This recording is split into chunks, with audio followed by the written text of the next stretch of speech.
Hey everybody, thanks for checking out the show. It's been a while since the last installment. I've had some other things going on lately, such as the TE250 project, as well as my brief foray into the general discussion arena, but I'm back in the saddle now with Shasta Camper Restoration Part 15. In the last segment, we painted some of the siding panels, and today we'll see what it takes to get them back on the trailer. Before I install the first piece of siding, I need to insulate behind it. To insulate the trailer, I'm going to use this R-Tech rigid styrofoam insulation. It's sold in 4x8 sheets, and I think it cost about $11 a sheet. So I've cut out a few pieces of the styrofoam and have installed them near the top of the trailer. So Shasta is now prepared and ready for her first piece of refinished siding. To fasten the siding, I'm going to use this Boss Stitch staple gun, which I bought special just for this job. I'm going to shoot these 7/32 inch crown 3/4 inch length staples, which I do believe to be sufficient. Are you ready? I'm ready. I've been waiting for this a long time, specifically since this. So upsy daisy.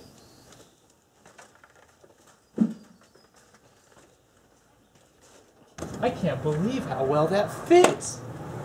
Okay, let's get a staple in it now.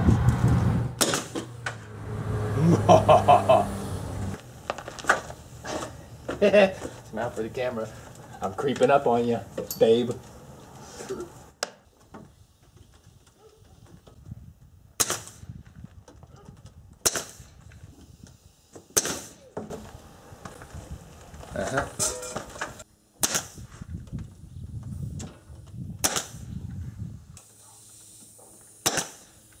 Would you believe that after installing this piece of siding onto the brand new wall, the screw holes that go through the roof line up almost perfectly with the siding?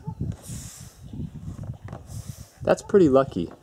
I better get some more pieces of siding on here before that luck runs out.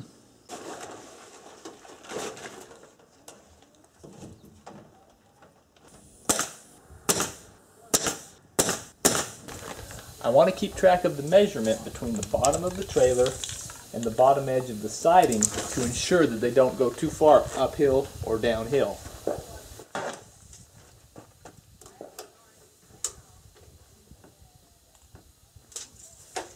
Good enough. You want a leg or a wing?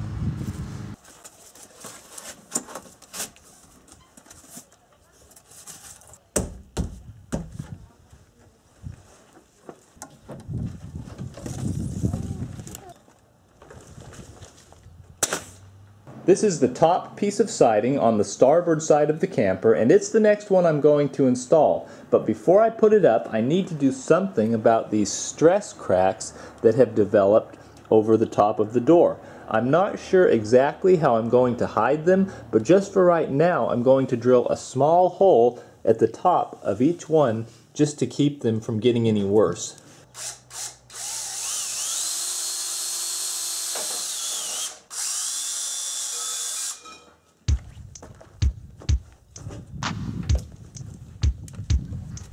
Sometimes it's hard for me to sit here and say that the big plans we had have started slipping away.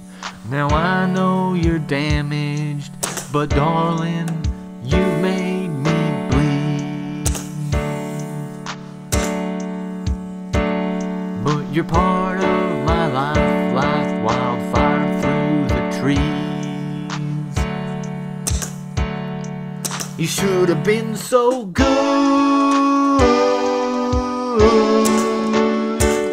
but it all fell apart since then. But do you think we could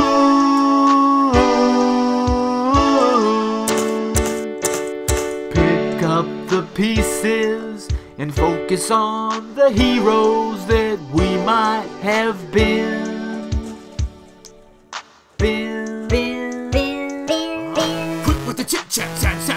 We're getting things done now, look at that. Hold your head high, wipe the tears from your eye, cause I'm about to turn this blizzard to a summertime. Need a little excitement? Snap into a Shasta! I've made an executive decision that I may or may not regret. All of these lowermost pieces of siding are really beat up down here on the bottom edge. This piece, for instance, has this large crack that I was talking about earlier. It's got some holes here where the previous owner drove in some deck screws because the wood behind here was no doubt rotten, and this was probably fluttering in the breeze as the trailer traveled down the road. And to make things even better, this isn't even the entire length of this panel. It was actually about 3 feet longer, but that section broke off right here on the other side of the door, and I have it laying over in the garage. So what I've decided to do to eliminate all of this rough stuff is cut the panel about right here and create what I believe is called an S-bend or a Z-bend, so that I can install a new piece of siding underneath here, which will bring the skin down to the bottom of the trailer. So what I need to create is something that looks like this. It seems simple, but it's proving difficult without a sheet metal shop. What I have at my disposal are 2 C-clamps and some lumber. I've pinched the siding between these 2 pieces of wood on the line where I want my first bend to be, and I've just bent this by hand as much as I could to get the first bend. This corner right here, I hope, will end up being this edge right here, and then I need to make another bend to bring it down this way so that I can staple it to the coach and then slide the new piece right into here. So I've almost got a 90-degree bend in this siding, and the next thing I need to do is figure out a way to bring it back around and underneath. And I'm not sure how I'm going to do that yet. But in any case, I should probably first remove these clamps. And at least the line looks pretty straight, which is good. And I almost wonder if I can just bend it by hand a little bit. I don't think so. Oh, I just had an idea. Stand by. Haha! 6-inch drywall knife, ladies and germs. I think I can just put this right here and ever so carefully finish up this bend. One section at a time.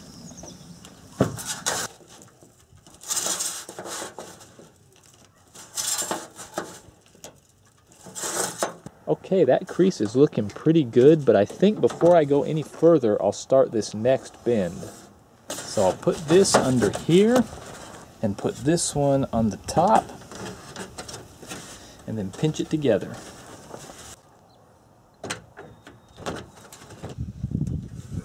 Okay, bending this is not going to be a walk in the park because I hardly have any leverage down here. I'll just put the squeeze on it. I hope I'm doing this right. I hope it doesn't end up backwards or upside down.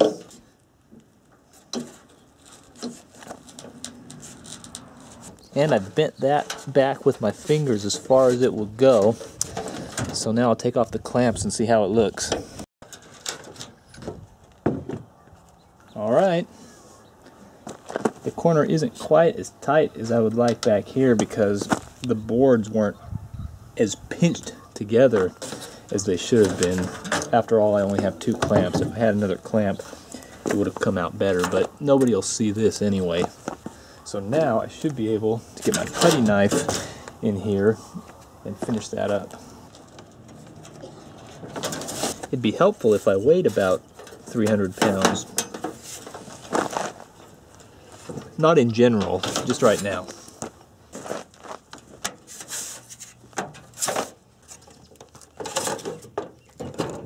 The bending is complete. Now I just need to snip off this lower section with my trusty shears. Always, always wear gloves when working with sharp sheet metal. There we go. And you know what, folks? I'm happy with that. Now I just need to duplicate this same bend on this little section right here. So I'll start by cutting off this waggly-daggly portion. I'm getting some scrap aluminum out of this deal too.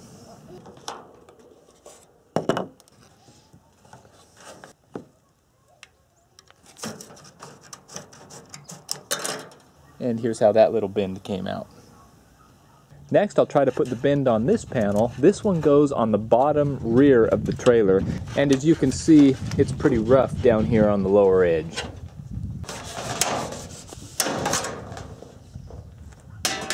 $0.05 right there.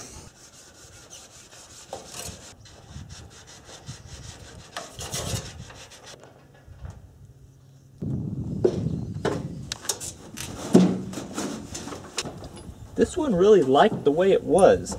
It does not want to bend.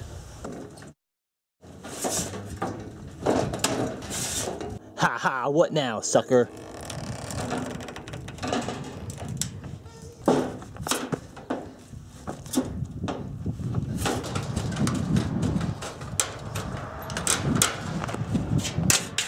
Whew, that was an ordeal, folks. But it's a lot better than buying new sheet metal at $20 a square foot.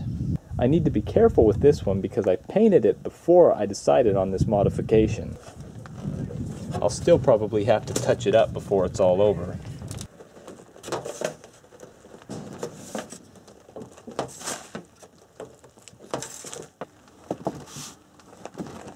Okay, here's how the painted piece looks, all bent into shape. I'll just touch up this edge right here, and then we'll be good to go.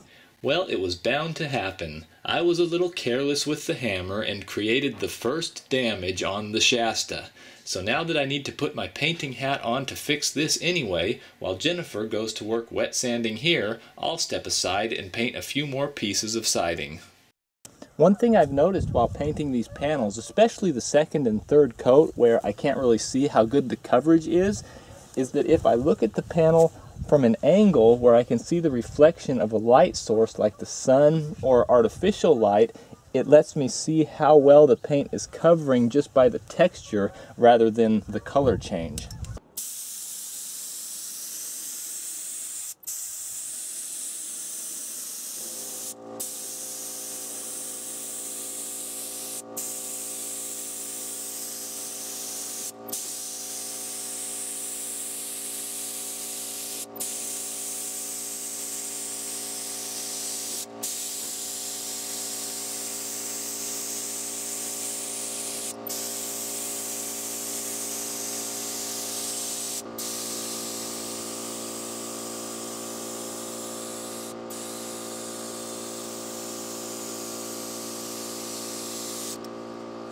These big pieces make me really nervous because they take a long time to paint, and the more time they spend out here in the environment, the more chance there is for dirt and dust and bugs to embed themselves into the finish. So I should stop talking and start painting.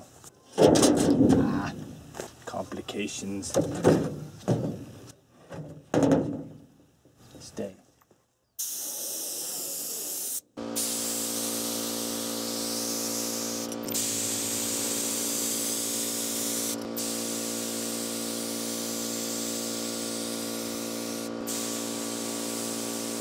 What scratch? It'll be interesting to see how well this touch-up coat blends in with the original finish. One of the reasons I chose an off-the-shelf product like Rust-Oleum Gloss White was for easier color matching down the road. And that'll do it for today. I'll clean my gun, try to be more careful with hammers, and apologize for all the overspray. Ooh. Thanks for watching.